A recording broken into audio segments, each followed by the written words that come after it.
Hi guys, it's Emma. Welcome back to my channel and to another Sims 4 speed build. This is the next installment in my series, Building My Books. If you don't know, or you're new to the channel, or you've never seen any of my videos before, by day, I'm actually a best-selling romance author, and this series is the entire reason I started my YouTube channel to begin with.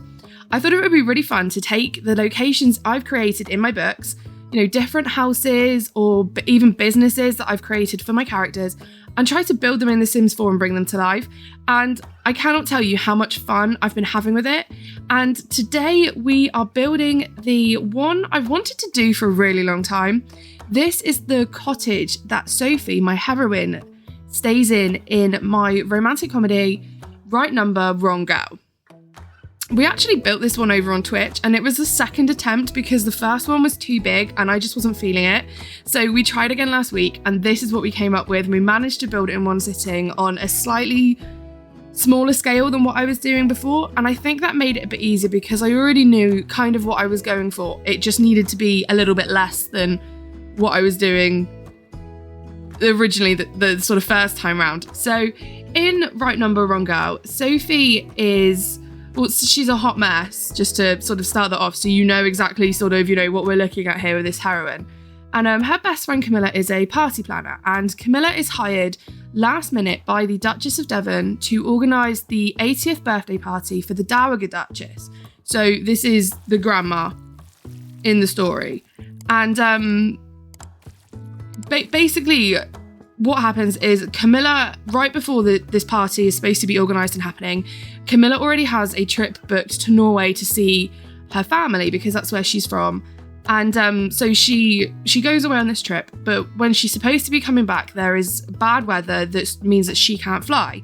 So she asks Sophie, little hot mess, unemployed, nothing to do Sophie, if she would go to Devon and just basically get everything going. She's got nothing else to do, and Camilla thinks it would be good for her to get out of London, which is where they live. And so begrudgingly, Sophie agrees, although she can't organise her sock drawer, never mind anything else. And Camilla says she'll take care of it. She'll let them know that Sophie's coming in her stead for a few days and that she will be there and everything's under control. Well, it's a romantic comedy, so no, nothing is under control.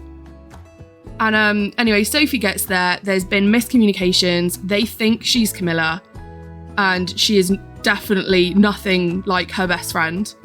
Camilla is organised, Sophie is not. And so Sophie is now stuck in a situation where of mistaken identity, basically. And they think that because for whatever reason, Camilla's message never got there. And so she's now stuck in this situation where for the next few days, she has to pretend to be Camilla in front of them, except she's figured out. The future Duke, Hugo, figures out that she is not Camilla, and because he sees her at the village pub, basically, and so he knows, they've already met, he knows that she is not Camilla, and he agrees to help because it's his grandmother's party and he wants it to go off without hitch.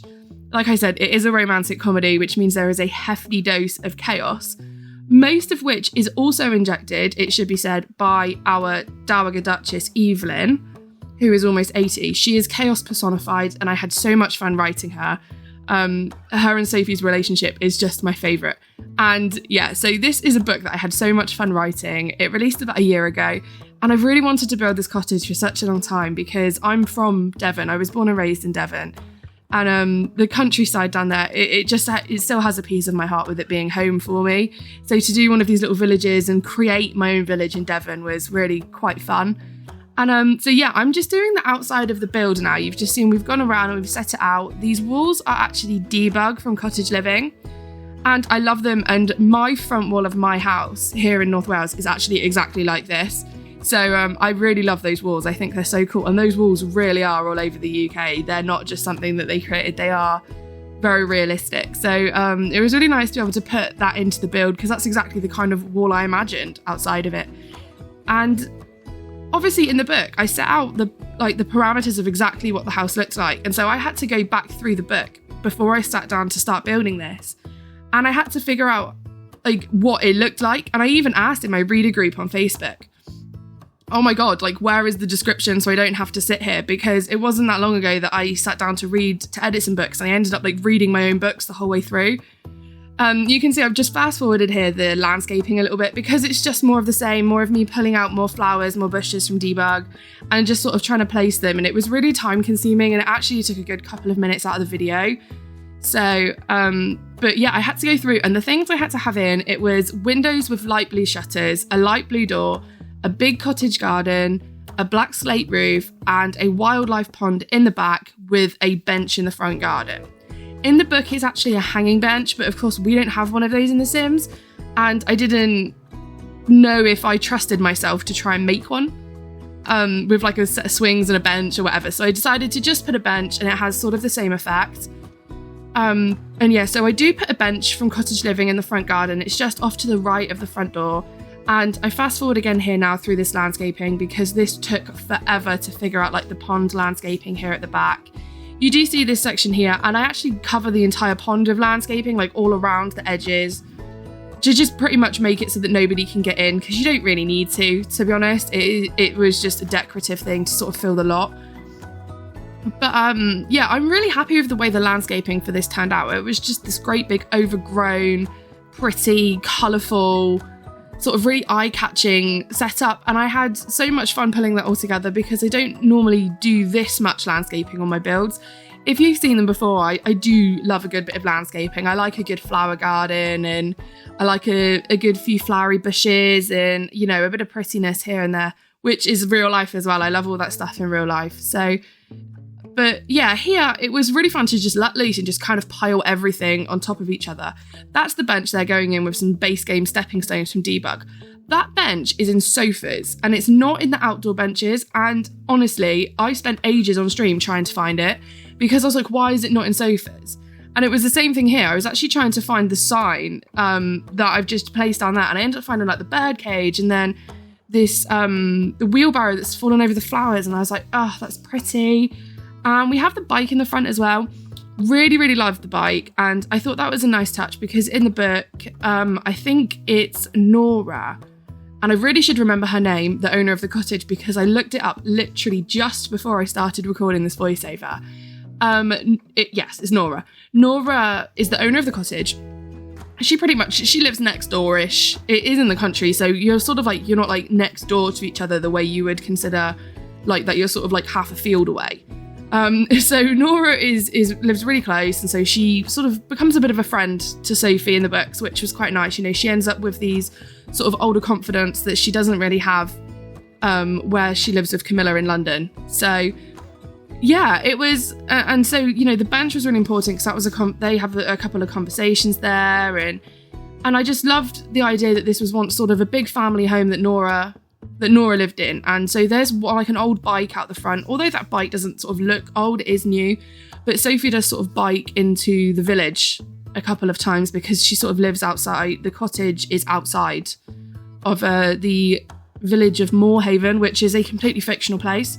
So it is not a holiday recommendation or anything like that. It is completely made up, although based on real locations. I do have a confession to make as well with these lights.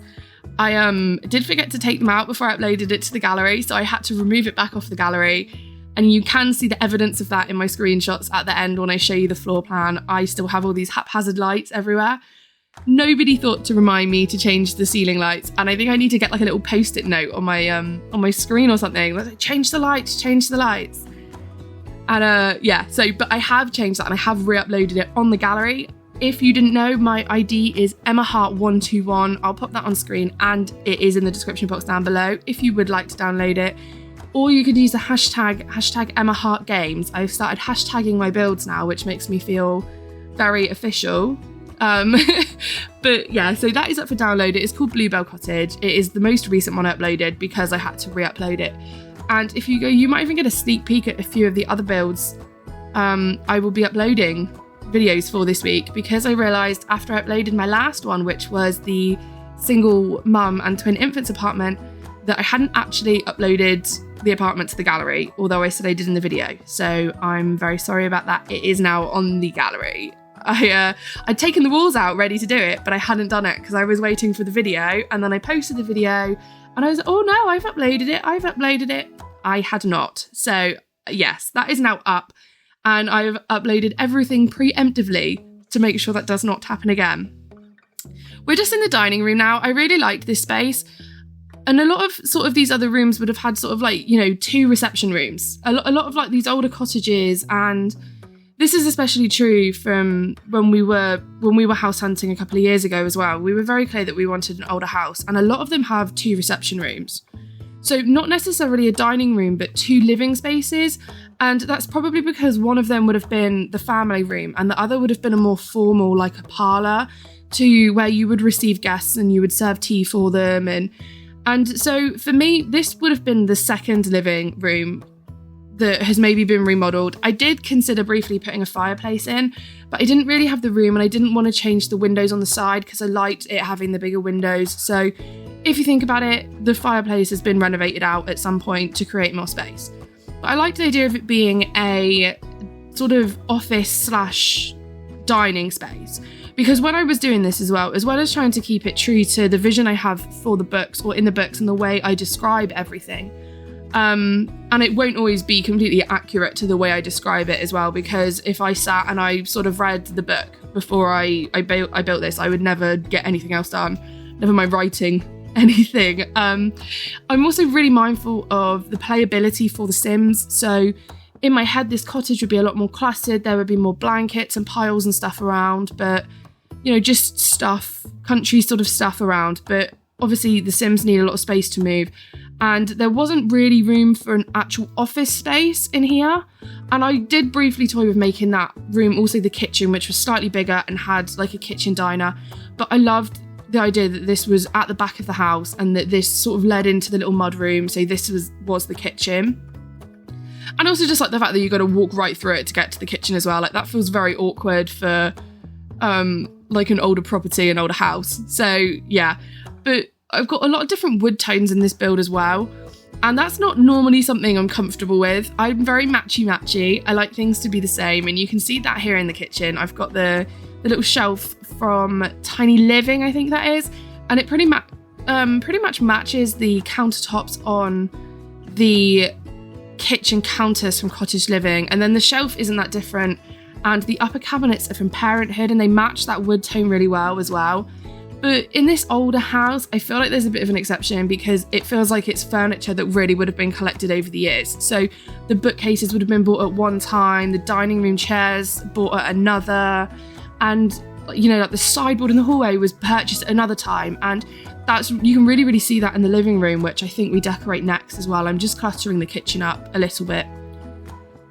And so there's a lot of different wood tones. There's a lot of this older clutter. I had a lot of fun with the Cottage Living and the country kitchen kit. It made all this space, all this really cute stuff. Like it's the kind of stuff I would imagine you would have in either like a rental place or even if you lived here. There's a lot of like knickknacks and bits and bobs all over the place that are just really cute and they make it. I do think there are 2 completely empty surfaces here so your Sims can cook. I'm really trying to be mindful, especially in family homes, of keeping more than just one counter space clear, because obviously with Cottage Living, I don't know if it is base game, but around that time we got the update where you can cook together, so you can have like 2 or 3 adult Sims, or your adult Sim can cook with kid Sims. So I'm really mindful of the fact that you need more than one counter space if that's the kind of gameplay that you like to do, and in a family house it probably is. So I've got 2 clean counters there for you to do it. This was a little bathroom I just sort of put down. You wouldn't normally find a full bathroom downstairs in a lot of English or I guess even British houses. That's true for my house as well. Like there isn't a full bathroom downstairs. Well, there is in the annex, but that's because that was an extension. But in the main house, there isn't one. But there is upstairs. So I kind of didn't want to put a full bathroom in there, but then I was thinking about it, playability. You're going to have more than one Sim. Having a full bathroom downstairs is really helpful. And with it just being a shower as well, your Sim can just sort of jump in. I moved into the living room now. I was really impressed with that swatch of the fireplace. That one's from Cottage Living, and I've never used that grey swatch before, but I have a big stone fireplace in my house. I do live in an older house as well. It's not sort of massively old, but I live in the middle of nowhere. So I have this big like stone wall, which is where my fireplace is. And it just reminded me a little bit of that. I played with the couches for a bit in here because I really wanted to use the new one from Growing Together. And I thought, oh, that'll go so well with the cottage living one because they're so similar in style. They're the same shape. None of the swatches matched. Not even the cream ones are the same shade of cream. I don't know how they do it, but I would like them to go into Photoshop, use the dropper, and just copy and paste that little hex code for the colour and just start giving us some matching stuff. Even just like the same white or the same cream. It's not too much to ask. So I gave up in the end. I used this one from high school years, I think it is, because I liked the blanket and the cushions. It's very cozy, and that was one of the things that I do definitely remember that I described the living room as. It was very cozy, very comfortable, the kind of place that you would see in like a Hallmark Christmas movie, basically, that you would cuddle up in. Again, it would be more cluttered, but for The Sims to move, I have play tested it. Everything in here does work. I don't know if the TV will catch on fire. There's a very good chance it will. I didn't want to attempt that, I have to be honest. So the TV and the fireplace is the one thing I haven't done. You can see the moment I discovered the gnomes and the decorations, and I said, yes, gnomes everywhere. But yeah, again, I have play tested it. Everything in the build is functional, minus the fireplace spot because I haven't tried that bit. And I'm using, again, my new favourite coffee table. I am obsessed with that.